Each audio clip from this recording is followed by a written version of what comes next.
Hey guys, Stuart Charles here, HomeStudioBasics.com, helping you make sound decisions. So, today we are going to talk about the Blue Yeti versus the Snowball.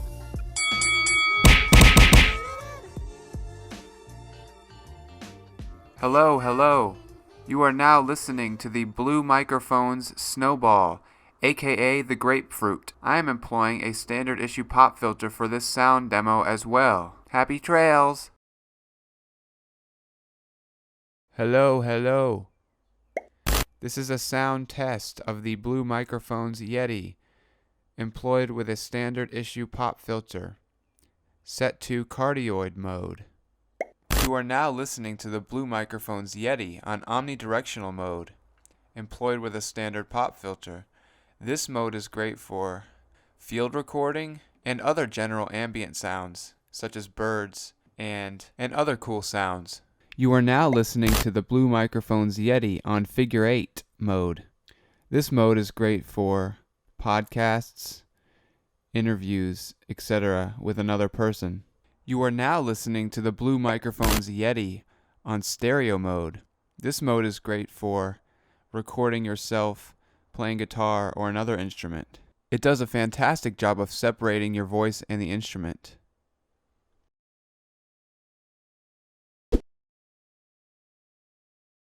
So right off the bat, they're both USB powered, plug and play, so very easy.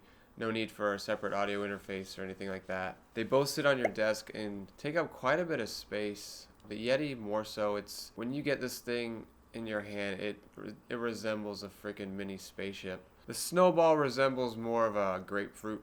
Both mics do extremely well in voiceover applications. I would recommend both of these for YouTube podcasting type stuff. I've been using the Yeti for my YouTube videos since I started the channel back in 2017. Both mics can be very sensitive, picking up a lot of background/ambient noise.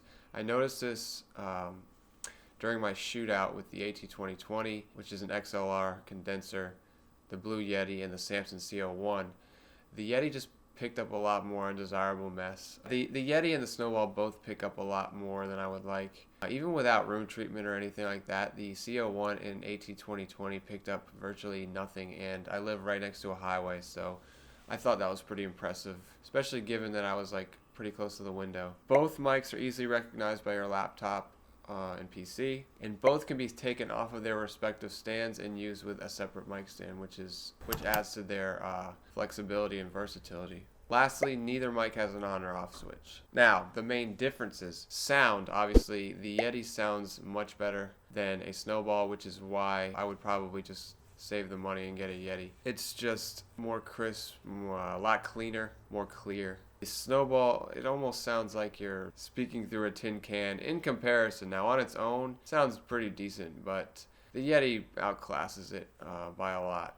The Yeti comes with its own stand. Well, both come with their own stand, but the Yeti stand adds like a pound to the overall weight. With the stand, it's about 2.2 pounds. The stand is a lot better, but I will say that it's very, very cumbersome to get the Yeti back into its original stand if you take it out and mount it on a separate one. Now, I did that to do that shootout video, and putting it back together was kind of a chore, to be honest. I still really like the overall rugged durability that it provides. I mean, this thing is not going to move when you have it sitting on your desk or wherever you have it. The Snowball has its own tripod stand, but it feels a lot cheaper. It's a lot more compact and does better on the go, I would say. You could fold it up rather quickly and easily, store it in your pack. With the Yeti, it's a little bit more cumbersome to take with you on the road. Back when I recorded that HD600 video and I was at various locations outside, I took the Yeti with me, which I'm probably never going to do again. It was a bear to lug around.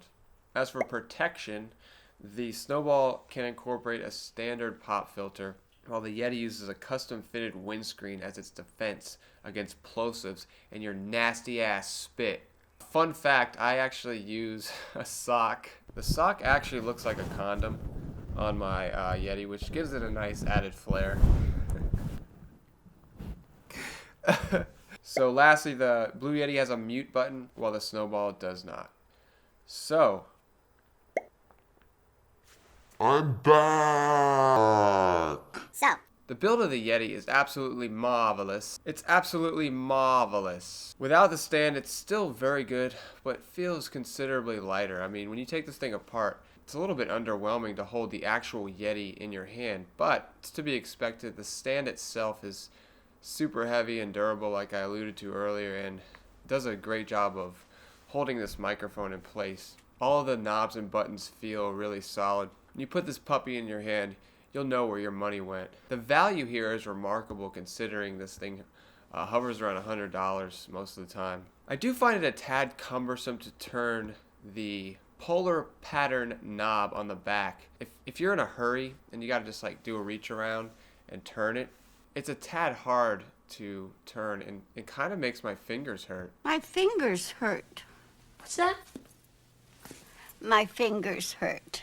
Oh, well, now your back's gonna hurt because you just pulled landscaping duty. In comparison to the Snowball is a little bit different, but surprisingly it also feels very heavy as well. When you hold this thing in your hand, it's not cheap feeling at all. It's about the weight of a softball. Probably a little bit heavier than a grapefruit, but just don't try to eat it or anything. It is hefty, like one of them female softball players. The tripod stand does feel on the cheap side, like I said. It's just really plasticky, but gets the job done. It's got some rubber feet on the bottom to keep it in place, which is nice. So let's talk a little bit about features for the Yeti. The Yeti comes with a mute button, a gain knob. Also, it has a no latency monitoring headphone jack. Good for vocal, guitar tracking, and stuff like that. I would actually recommend this microphone, the Yeti, with a scissor arm if you can. The stand that it comes with is cool, but it goes to a whole new level with a scissor arm because you can move it around anywhere you want. You can get it right in front of your mouth, which is hard to do with any other stand like a boom arm, a desktop stand, or the stand that it comes with. So you're a little bit limited in that way when you first get it. It has 4 different polar patterns, including omnidirectional, cardioid, stereo mode, and figure 8. I've used pretty much all of these. I use stereo mode in recording guitar and vocals, which I'll leave a link to my article below. You can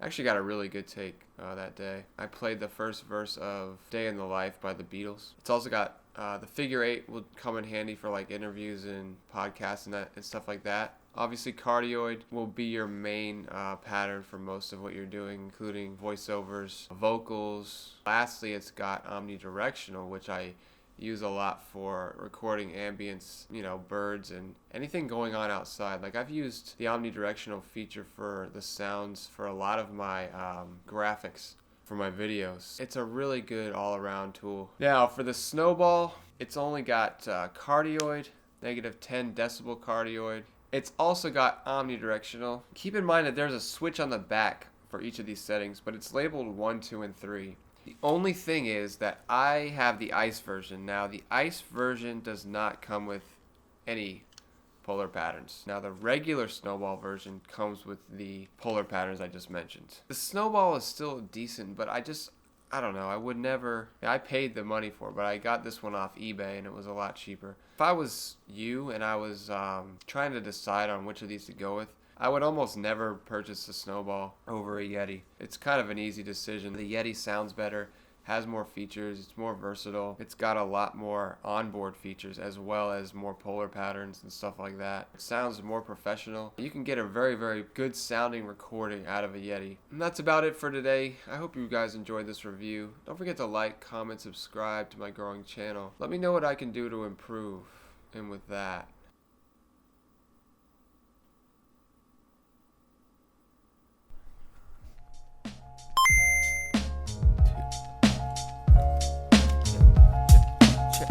Check 1, I 2. hope you enjoyed this review too. It was brought to you by Stu. Who? Me, the lyrical G. Empirical dreams slide through like green. PC gaming, letting off steam. Got bars for days like a prison inmate. A misdemeanor's fate, no debate. When I wake up, okay, start my day with a cup and I pray I don't faint. I'm a saint of the Most High God. Of the Most High God.